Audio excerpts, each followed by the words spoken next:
आज हम कारक प्रकरण प्रारंभ करते हैं। यह प्रकरण सभी प्रतियोगी परीक्षाओं के हेतु आवश्यक है, इसलिए कारक किसे कहते हैं। पीछे सुबंध प्रकरण अर्थात षडलिंग में सु और जस आदि 7 विभक्तियों का विधान दिखा चुके हैं। अब विभक्तियों का विशेष अर्थ बतलाने के लिए यह कारक प्रकरण प्रारंभ करते हैं। कारक किसे कहते हैं। क्रियाम करोति निर्वर्तयति कारकम, अर्थात जो क्रिया को सिद्ध करे अर्थात उसका निष्पादन करे उसे कारक कहते हैं।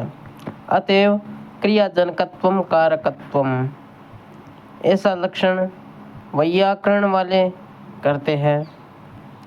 कर्ता, कर्म, कर्ण, संप्रदान, अपादान और अधिकरण ये 6 कारक कहलाते हैं। इसमें संबोधन को कारक नहीं माना जाता है। इनसे किसी न किसी रूप में क्रिया की निष्पत्ति होती है। जैसे पुरुषः खादति, यहाँ पुरुष द्वारा खादन क्रिया की निष्पत्ति हो रही है, अतः पुरुष कर्तृकारक है। जैसे बालश्चंद्रम पश्यति, बालक चंद्रमा को देखता है, तो यहाँ दर्शन क्रिया की निष्पत्ति में सहायक बालक है, तो यहाँ चंद्र कर्म कारक है। बालश्चंद्रम पश्यति, यहाँ दर्शन क्रिया की सिद्धि में चंद्र का निमित्त होना स्पष्ट है, अतः चंद्र कर्म कारक है। असिना छिन्नति, कुठारेण भिन्नति, अर्थात कुल्हाड़ी के द्वारा किसी का छेदन करता है या पेड़ आदि को काटता है, तो यहाँ छेदन या भेदन क्रिया की सिद्धि में असी यानी कुठार यानी कुल्हाड़ी निमित्त है, अतः यहाँ कर्ण कारक है। यानी कुल्हाड़ी से, कर्ण से जिससे, तो कर्ण कारक होता है। जैसे राजा विप्राय गाम ददाति, राजा ब्राह्मण को गाय देता है, तो यहाँ दान क्रिया की निष्पत्ति में ब्राह्मण भी निमित्त है, अतः वह संप्रदान कारक है।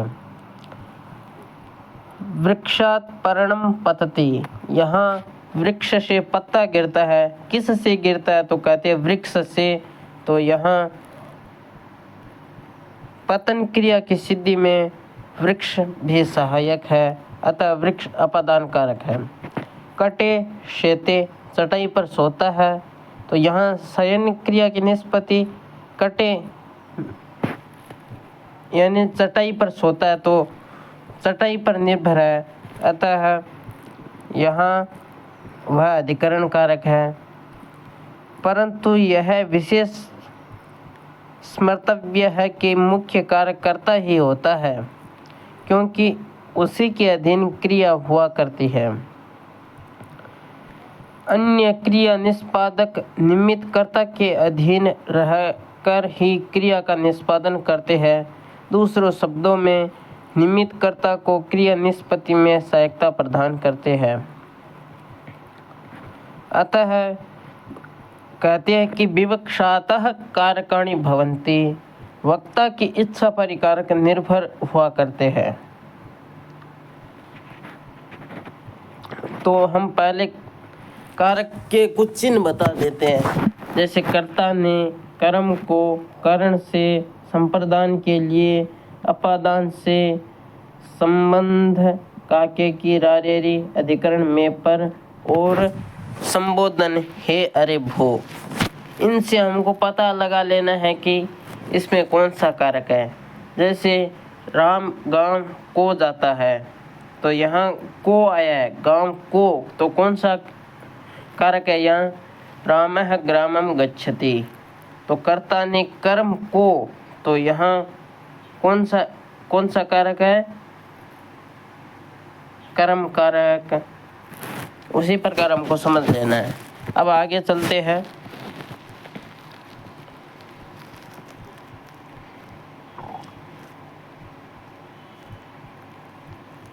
तो कारक 6 प्रकार के होते हैं, तो उसका हम एक श्लोक बता देते हैं, याद कर लेना।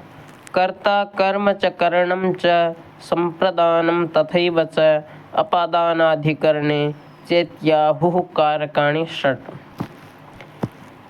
इस प्रकरण में यद्यपि कारकों से भिन्न अन्य भी अनेक उपपद विभक्तियों का वर्णन है, तथापि एक नियम है, प्रधान्येन व्यपदेशा भवन्ति। प्रधानता के कारण ही नामकरण किया जाता है। अतः इस न्याय से कारक विभक्ति बलवान होने के कारण कारक विभक्तियों का वर्णन किया जा रहा है। यद्यपि हम आपको बता देते हैं कि उपपद विभक्ति और कारक विभक्ति में क्या अंतर है। उपपद विभक्ति उसे कहते हैं जिससे किसी पद विशेष का उद्देश्य कर की जाने वाली विभक्ति को उपपद विभक्ति कहते हैं। कारक विभक्ति, कारक को उद्देश्य करके की जाने वाली विभक्ति को कारक विभक्ति कहते हैं। अतः 2 प्रकार की विभक्ति होती है, कारक विभक्ति और उपपद विभक्ति। जिसमें कारक विभक्ति बलवान होती है, क्योंकि प्रधान्येन व्यपदेशा भवन्ति, प्रधानता के कारण ही व्यपदेश होता है। इस न्याय से ज्ञापित होता है कि कारक विभक्ति बलवान होती है। आगे चलते हैं। अब प्रथम सूत्र आता है, प्रातिपदिकार्थ लिंग परिमाण वचन मात्रे प्रथमा। प्रातिपदिकार्थ लिंग परिमाण वचन मात्रे प्रथमा। तो यहाँ प्रातिपदिकार्थ लिंग परिमाण वचन मात्रे, इसमें सप्तमी का एक वचन है और प्रथमा यह प्रथमांत एक वचन है। अब समास करते हैं। प्रातिपदिकार्थः इति प्रातिपदिकार्थः है, तो यहाँ षष्ठी तत्पुरुष समास है। प्रातिपदिकार्थश्च लिंग च परिमाण च वचन च इति प्रातिपदिकार्थ लिंग परिमाण वचनानि इतरेतर द्वंद्व। और प्रातिपदिकार्थ लिंग परिमाण वचन मात्रे, यहाँ मयूर व्यंश का आदि समास होता है। अब प्रातिपदिकार्थ किसे कहते हैं, तो कहते हैं नियतोपस्थितिकः प्रातिपदिकार्थ है, कि किसी शब्द के उच्चारण करने पर नियम से जिस अर्थ की उपस्थिति होती है उसे प्रातिपदिकार्थ कहते हैं। मात्र शब्दस्य प्रत्येकम योग है, मात्र शब्द का प्रत्येक के साथ योग होता है। प्रत्येक किसके साथ, तो कहते हैं कि प्रातिपदिकार्थ मात्र में, प्रातिपदिकार्थ के पीछे मात्र लगाना है, तो प्रातिपदिकार्थ मात्र में, लिंग मात्र में, परिमाण मात्र में और वचन मात्र में प्रथमा विभक्ति होती है। तो ये कि हम कैसे कह सकते हैं कि प्रत्येक के साथ ये मात्र का नियमन किया जाएगा, तो एक न्याय है, द्वंद्वान्ते श्रूयमाणं पदम प्रत्येकम अभिसंबध्यते। इस न्याय से ज्ञापित होता है कि द्वंद्व समास के अंत में पठित शब्द द्वंद्वांतर्गत प्रत्येक पद के साथ संबंध होता है।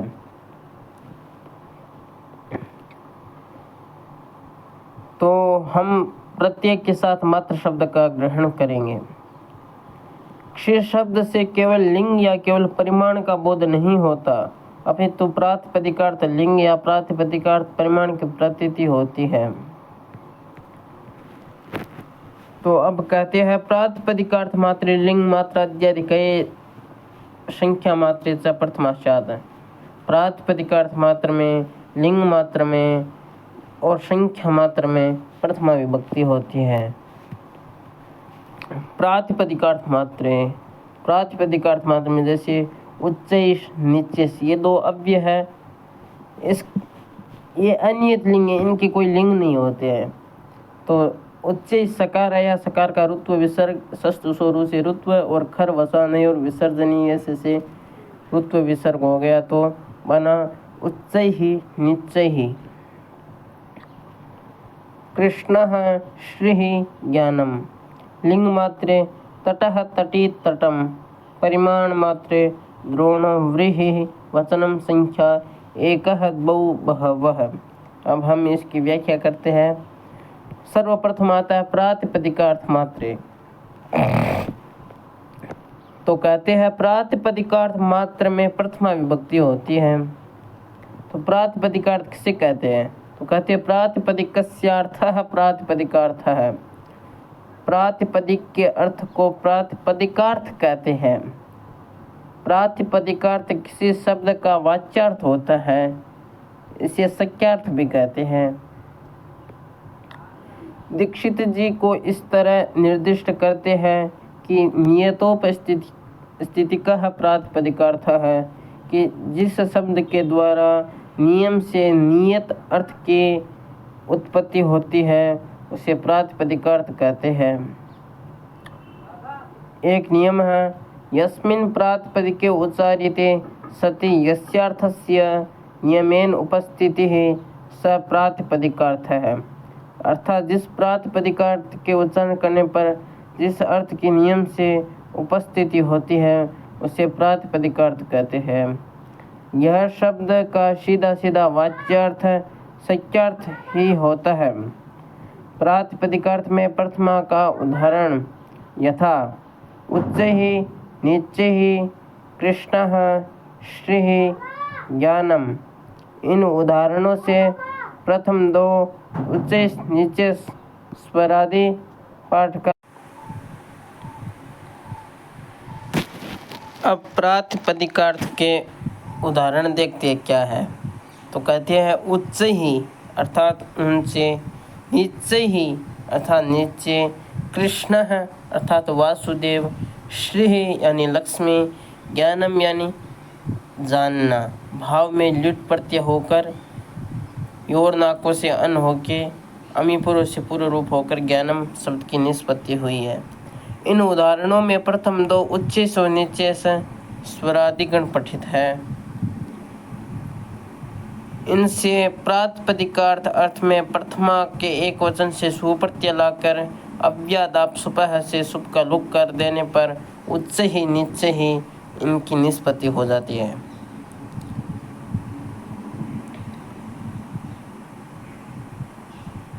तो इन अव्ययों के आगे प्रथमा एक वचन सुप्रत्यय लाने पर प्रयोजन पद संज्ञा करके प्रयोग के योग्य बनाना है। तो कहते हैं अपदम न प्रयोजितम, अपद का प्रयोग नहीं होता है, इसलिए ऊंचेस्ते गृहम नीचेस्ते गृहणम यानी ऊंचा घर है नीचा घर है, इस प्रकार कहते हैं।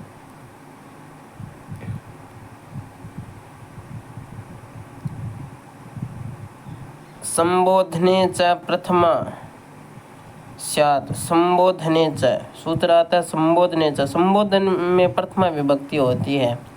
संबोधने सप्तमी एक वचन है, च अव्ययपद है।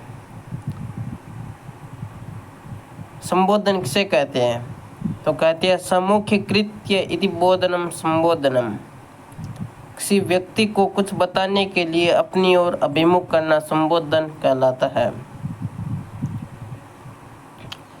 संबोधन में प्रथमा विभक्ति होते हैं, जैसे उदाहरण है हे राम। तो राम को अपनी ओर अभिमुख करके उसे निवेदन करता है तो उसे संबोधन कहते हैं। तो राम शब्द से प्रथमा विभक्ति का सू लाकर एक वचन संबोधि से उसकी संबोधि संज्ञा करते हैं। और यस्मात् प्रत्यय विधिस्तदादि प्रत्यंगम, इस सूत्र से अंग संज्ञा करके इंग हर्षवात संबुद्धे से उसका लोप हो जाता है। तो हे राम आदि जानना चाहिए। अब प्रथमा विभक्ति पूर्ण हो जाती है। प्रथमा विभक्ति में दो सूत्र आते हैं, प्रातिपदिकार्थ लिंग परिमाण वचन मात्र प्रथमा और संबोधने च। ये दोनों ही बहुत महत्वपूर्ण हैं, इनका अध्ययन विद्यार्थियों को कर लेना चाहिए। तो ओम पूर्णमदः पूर्णमिदं पूर्णात् पूर्णमुदच्यते पूर्णस्य पूर्णमादाय पूर्णमेवावशिष्यते।